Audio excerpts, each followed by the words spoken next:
Hi there. So today we'll be talking about our project of the last 6 weeks, which is titled More Than Meets the Eye, Art Engages the Social Brain. My name's Ella, and my partners are Cynthia and Stephanie. So this is a basic plan for what we're going to go through today in our presentation, and it's kind of a comprehensive review of everything we've done over the last 6 weeks. This is our paper. As I already mentioned, it was titled More Than Meets the Eye, Engages the Social Brain. So background, also known as a summary of what this paper was about, that kind of gave us the backbone for continuing forward on this project, was that the research said that art has long been thought to be a very powerful impact on the human brain, and the researchers in this study sought to address this gap in knowledge by investigating how art engages the social brain instantaneously. It is suggested that the social brain is involved in a wide range of cognitive functions, including face processing, emotional recognition, and social reasoning.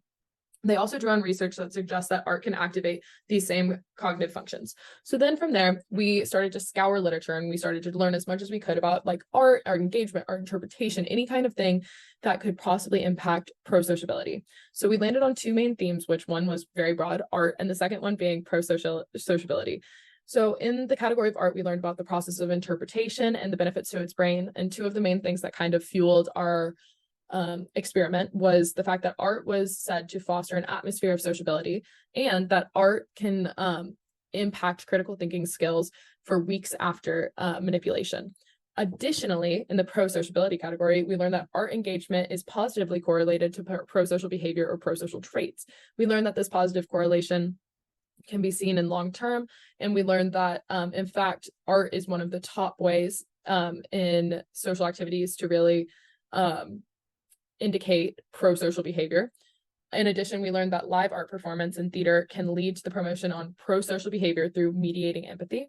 So then from all of this, we landed on our research question. We tried to choose a research question that was not answered in any literature, but that we found interesting, and we wanted to study the correlation between the two topics. And we chose, how does art interpretation influence the pro-social well-being during the appreciation of various forms of art, live and non-live? None of the research that we saw really had asked this question of what kind of art really impacts and like how the differences impact pro-social well-being. So we chose to look at this pretty deeply, which then led to our two hypotheses. One being pro-social willingness being improved in the short term immediately following art attendance, and the second being pro-social willingness being greater in engaging live art compared to non-live art forms. And then we began to develop our experiment.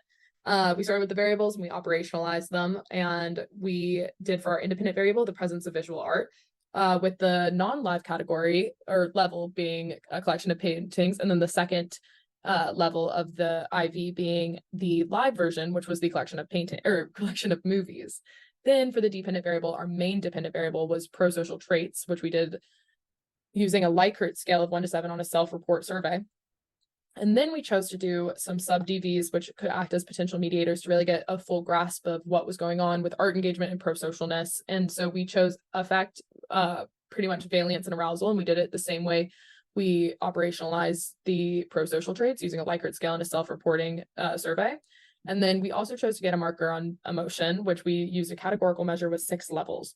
So I'll now pass it off to my group mates.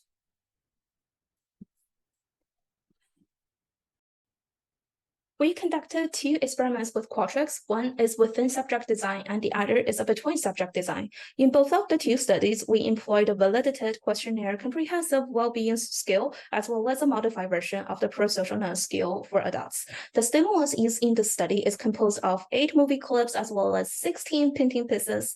Each movie clip is around 30 seconds and has a resolution of 640 by 360, while the resolution of painting pieces are various. We use the timing and the delay show instant button feature in Qualtrics control the time spent on each stimuli.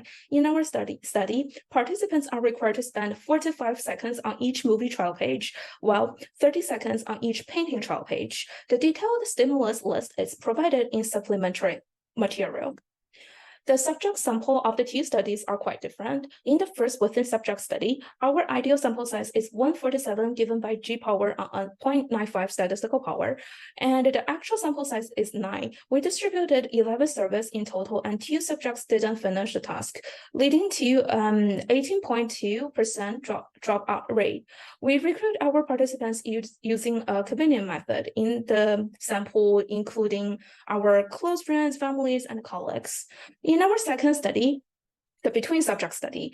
The ideal sample size calculated by G power still on a 0.95 statistical power is 290 participants for each group.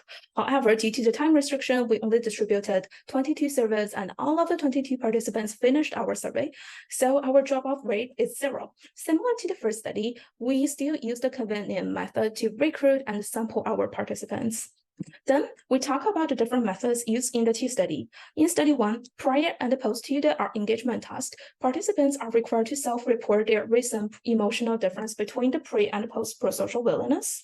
During the art engagement task, participants were shown 16 still painting pieces as well as 8 movie scenes consecutively. After viewing each of the stimuli, participants are asked to self-report their emotion and the affective state. The reason we collected the dynamic emotion is due to the consideration that affective and emotional state could be the mediator between the art appreciation as well as the change of prosocial willingness. As we mentioned before, each painting will last for 15 seconds and each movie clip will last for 30 seconds. We also give additional 50 seconds for participants to answer the affect emotion state question. Similarly, participants were also required to self-report their recent emotional state as well as the willingness to join prosocial behavior prior and post to the study. And different from the first study, participants in the between subject study were randomly assigned to live or non-live groups by Qualtrics random features. Participants in the live art group were shown 8 movie scenes, while participants in the non-live art group were shown 16 still painting pieces, like this icon shows. Thus, the duration of the between subject art engagement task is only half of the within subject design. Given the restriction of the within subject design, we only test on our first hypothesis with a dependent t-test on pre and post prosocial willingness. Well, as the live and non-live groups are introduced into our second between subject study, we tested on both of our hypotheses with dependent t-test on the pre and post prosocial willingness, as well as independent t-test on the change of prosocial willingness between the two study groups. In our first study, the difference between pre and post prosocial willingness score is not significantly different, and it's actually in the opposite direction to our hypothesis. The t statistics as well as the descriptive of the test is given. Well, in the study 2, the difference between the pre and post-test prosocial willingness score turns out to be significant in our expected direction, with a t-score of minus 3.31. Then we test the group difference on the change in prosocial willingness. Our results indicate that the change in prosocial willingness score over the study is not significant different between live and non-live conditions, and actually in the opposite direction in contrast with our expectation with a t-statistics of minus 1.2. You can also check the descriptive statistics here. Then I'll pass to you, Stephanie. While study 1 didn't show a significant change in prosocial willingness scores from pre-test to post-test, study 2 revealed a different outcome, and this divergence might hint that engaging repetitively in various art appreciation forms could suppress the growth of prosocial behavior. There's also an indication that the extended duration of the experiment could instigate anxiety, which in turn might skew the self-reported tendencies towards prosocial behavior. So moreover, study 2, their results about the live versus non-live art group is something interesting to look at, as it also mirrors the findings of Ko from 2020, suggesting that regardless of the nature of art appreciation, be it live or non-live, the resultant uplift in prosocial tendencies remains consistent.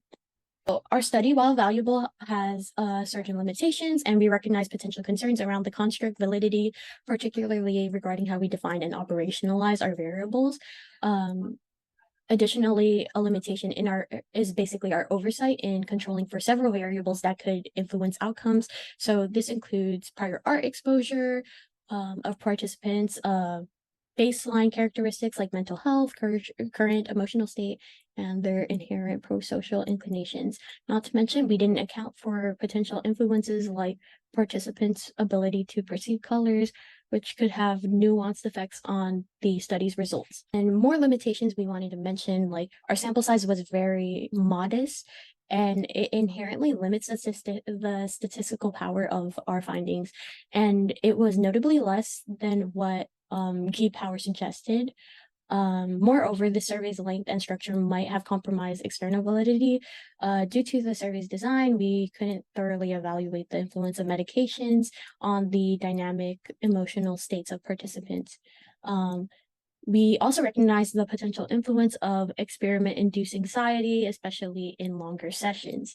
So lastly, a significant limitation was our sampling method. The convenience-driven recruitment and sampling process challenges the generalizability of our findings. Okay, as we look forward to refining our research, several enhancements are on the horizon. So taking a cue from the research of Van de Viver and Abrams from 2018, we're keen to re-examine our study design, and one avenue is to contrast the effects of collaborative and solitary art projects.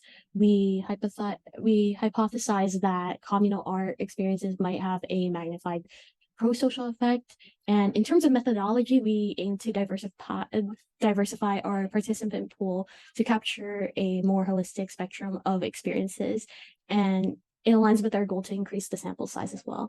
And finally, we are super excited about an upcoming analysis that will zone in on the dynamic emotional states throughout the study. And this will provide much more deeper insights into the potential mediation effects on emotion and affect, offering more of an understanding. All right, thank you for listening on our presentation.